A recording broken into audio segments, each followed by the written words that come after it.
Hi, I'm Andrew Berman with the Mortgage News Network. We're here at the NRMLA Eastern Regional Meeting, and joining me is Reza Jahangiri from American Advisors Group. He's the CEO. Thank you very much for taking the time out of your day, Reza. I appreciate it. Thanks for having me, Andrew. So tell me, why do you feel it's important to support NRMLA and the events that NRMLA does here? You want me to hold this? I'll hold it for Great, you. yeah. Well, outside the self-interest of being the co-chair of a co-chair at NRMLA, I think supporting this association, especially for this industry, which is primarily an industry that originates a government-backed product, is critical.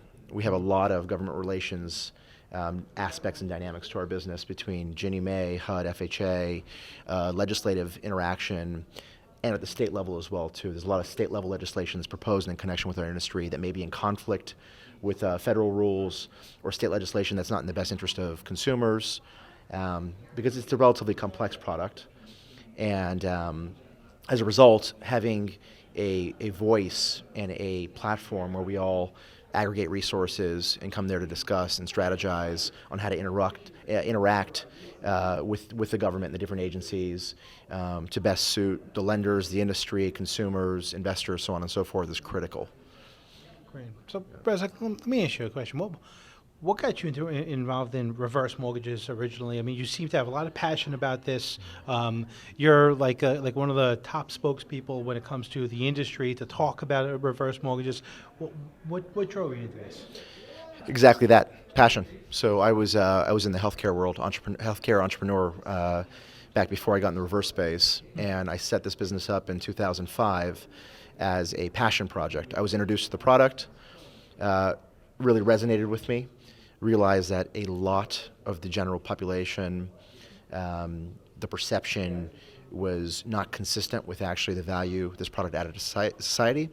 Knew the secular trend, of course, of the aging demographic and the fact that they're living longer and that home equity would have to become part of the retirement planning discussion, and said, wow, there's a great opportunity to actually get that story out there and be a part of this. And I got into it. So I didn't have any mortgage background. This was kind of more of a de novo into the mortgage space. Very cool.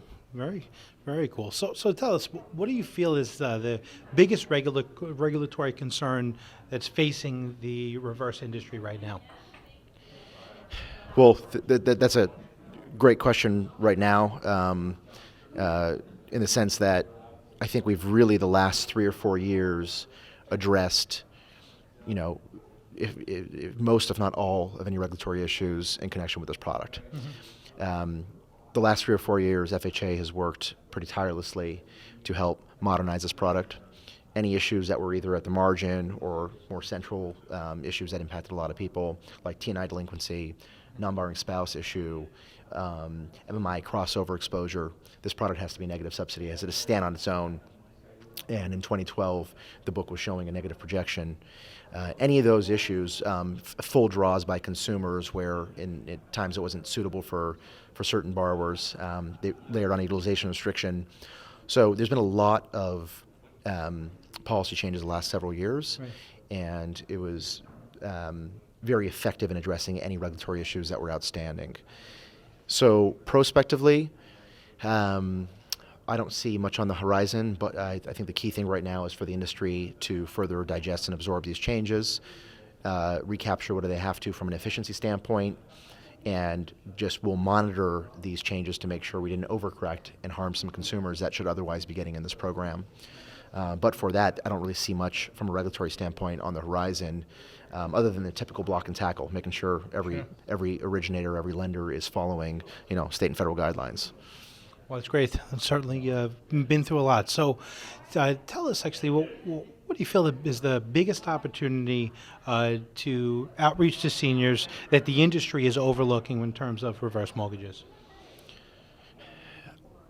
Outside of just tactics, in terms of direct consumer marketing tactics, and outside of even distribution, if it's going to go through retail, third party, alternative distribution, financial planners or advisors, I think the most important thing at this stage right now, especially with the changes that FHA has made in connection with this product, and all the work that it's done, including Ginnie Mae as well. They've made a fair amount of progress the last couple of years in terms of really advancing the product.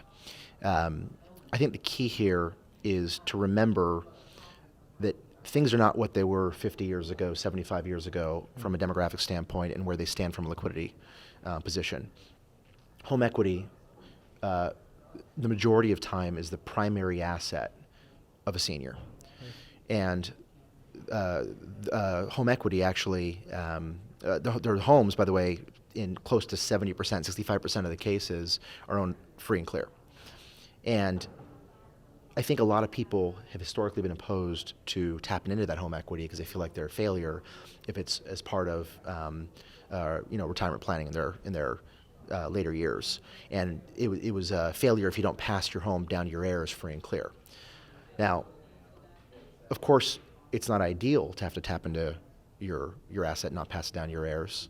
Right. Your remaining asset that's unencumbered. But unfortunately, just the math and the economics don't work out these days. There's a big part of the population that from a cash flow standpoint can't service debt, can't pay for their mortgage payments, or they don't have the cash flow to pay for much needed medical expenses, home repairs, some pretty basic needs. So I think getting out the story that home equity has to become part of retirement planning is where we start. We're just a tool to enable that. It's a very, I think, effective tool because we address both, not only we get cash in people's hands, but there's no debt service in connection with this product, which really helps on the cash flow front as well, too, prospectively. And it's sustainable for that senior to age in place. I think a lot of times we lose that home equity being part of the retirement planning discussion and really educating people on the broader basis of how to really utilize a reverse mortgage, and we go straight into, next layer down tactics and discussions. Great. So, Reza, you talked about actually the home equity being the largest asset. So I believe it's like it's about $3.5 trillion in home equity that seniors have access to. That number is trending upwards. Do you think that the reverse mortgage volume will mirror that growth? Not to correct you, it's actually $5+ trillion in senior home equity. That number's been really shooting up. That was the latest reported number. Two parts here. Even if the industry has the same penetration rates of addressable market, so roughly 2% and change, our denominator is growing. The number of seniors is growing. As we know, the baby boomers are really hitting the kind of peak age. They're hitting the retirement age kind of at high numbers.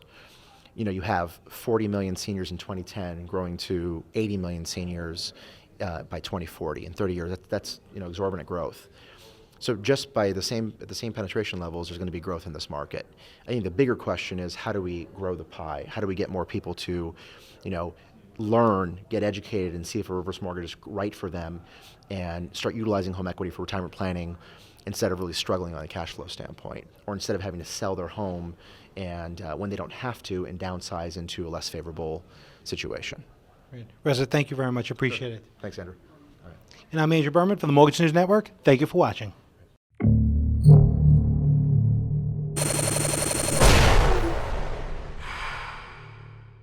This is Mortgage News Network.